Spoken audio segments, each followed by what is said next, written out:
Okay, good morning, Marmots. It is Friday, and it is good old January 22nd, double deuce.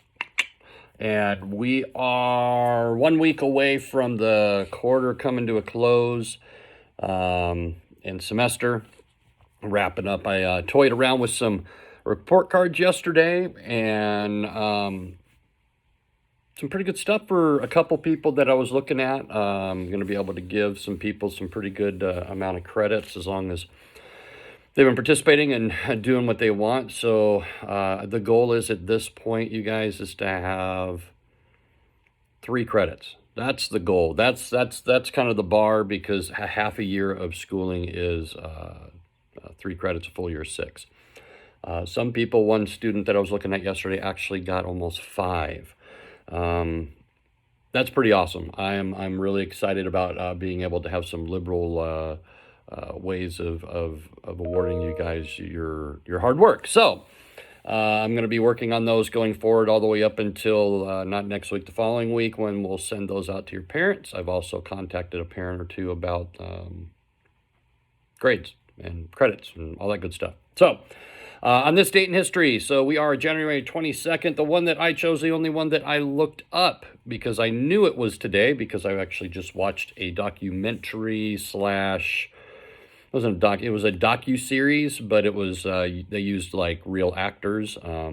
Sam Worthington played the lead investigator on this, but on this date, way back in 1996, Theodore Kaczynski was arrested and charged with 2 murders and 2 maimings of individuals in bombings. He was famously known as the Unabomber, and he was living as a recluse in western Montana. He actually, he's still alive. He's in prison in Colorado, I believe.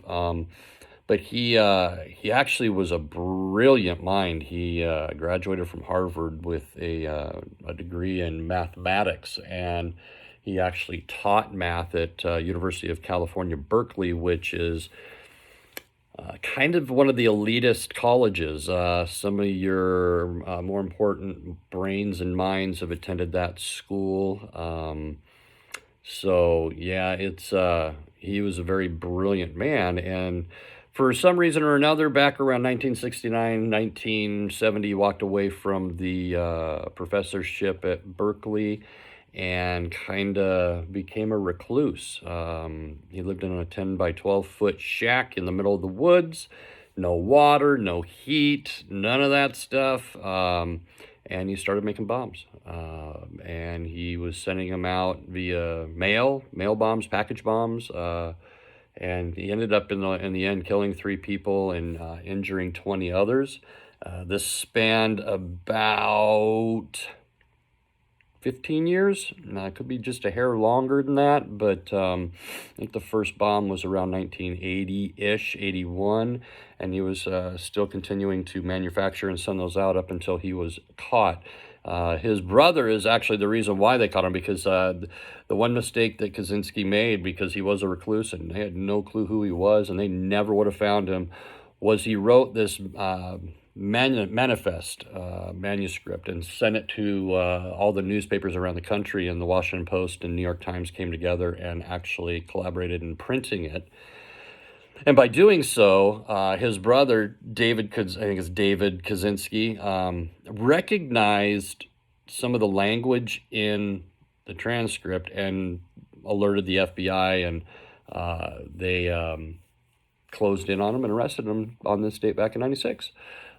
He was diagnosed as paranoid schizophrenic, so that possibly had something to do with it. Who knows? Schizophrenia affects people in different ways, but yeah, he's still alive, still kicking it. He's in a prison in Colorado, and that's my this date in history. It's a big one because I lived through it, and it was something that honestly, you went out to the mailbox, and this is no joke. If I went to the mailbox, there was a small package in there. I was nervous about picking it up. So anyway, Zoom today at 10 o'clock. Make sure you're on it. Check in with me. Do some work for me today. Some of you still owe me a little bit of work. Please do a little bit. And I will see you all soon on the Zoom. Fish are doing well, man. I was in there yesterday. There's a well over 120 to 150 of them zipping around the bottom of the tank. Looks like we'll be feeding them bloodworms here any day now. I'll be around all day today, guys. I'll be probably cutting off around 12:30. I've got paperwork that I usually do between 12:30 and about 2 o'clock. Is a lot of busy work that we do as teachers. So I will be available, but we'll cover most everything in the Zoom today. So see you guys soon. Don't forget to check in, watch CNN 10, and hit me with your comments. Comment below on your this date in history, please. We're kind of slacking on that, and I'll bring it up in the Zoom. All right, bye, guys.